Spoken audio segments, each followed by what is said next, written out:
Memenjarakan terdakwa kasus penodaan agama. Tak hanya terkait agama Islam, kasus penghinaan agama juga terjadi pada sejumlah agama. Hari Anak Nasional tahun ini masih diwarnai dengan banyaknya kasus pelanggaran hak anak. Ketua Komnas Anak Aris Merdeka Sirait mengungkapkan, pelanggaran hak anak paling banyak terjadi pada kasus kejahatan seksual yang mencapai 58%. Sekolah sendiri, hak anak untuk mendapatkan pengawasan pun terabaikan. Seperti yang tadi ya, viral di mana-mana video sedang duel kembali menggegerkan. Kesadaran tertib berlalu lintas masih terjadi di tengah masyarakat. Sejumlah pengendara di kota Tasikmalaya, Jawa Barat berkendara tanpa mengenakan helm. Membuang sampah sembarangan menyebabkan aliran sungai dan pantai utara kabupaten. Tumpukan sampah ini seolah jadi pemandangan yang lazim bagi warga di sekitar kawasan. Saudara, kericuhan saat demo menolak Undang-Undang Cipta Kerja berdampak pada kerusakan sejumlah fasilitas umum di Jakarta. Kerusakan yang terjadi di halte Transjakarta, Bundaran Hotel Indonesia.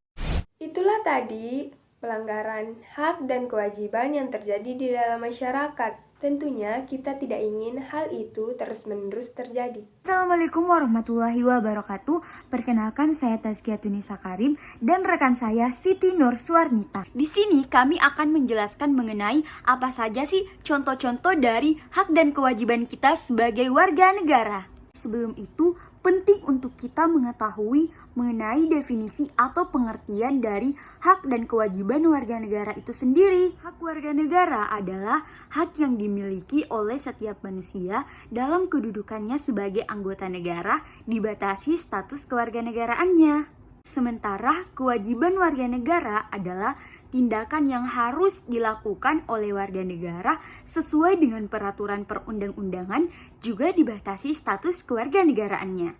Adapun contoh dari hak kita sebagai warga negara, yaitu yang pertama, hak untuk mendapatkan pendidikan yang layak. Pendidikan merupakan salah satu hak asasi yang mendasar bagi semua manusia.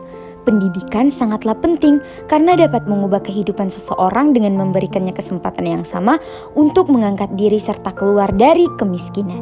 Yang kedua, hak untuk memeluk agama yang diyakini. Hak untuk beragama merupakan hak asasi manusia yang tidak dapat dikurangi dalam keadaan apapun. Negara menjamin kemerdekaan tiap-tiap penduduknya untuk memeluk agamanya masing-masing dan untuk beribadah menurut agama dan kepercayaannya itu. Dan yang ketiga, hak untuk berpendapat. Kebebasan mengemukakan pendapat adalah hak setiap warga negara untuk mengeluarkan pikiran atau gagasan dengan tulisan, lisan, dan bentuk lainnya secara bebas dan bertanggung jawab serta tanpa ada tekanan dari siapapun. Selanjutnya, contoh kewajiban kita sebagai warga negara. Yang pertama, menaati peraturan lalu lintas. Contoh kecil dari sehari-hari kita, yaitu ketika berada di lampu merah, jika warnanya merah, kita harus berhenti. Dan warnanya hijau berarti kita harus jalan. Kemudian memakai helm.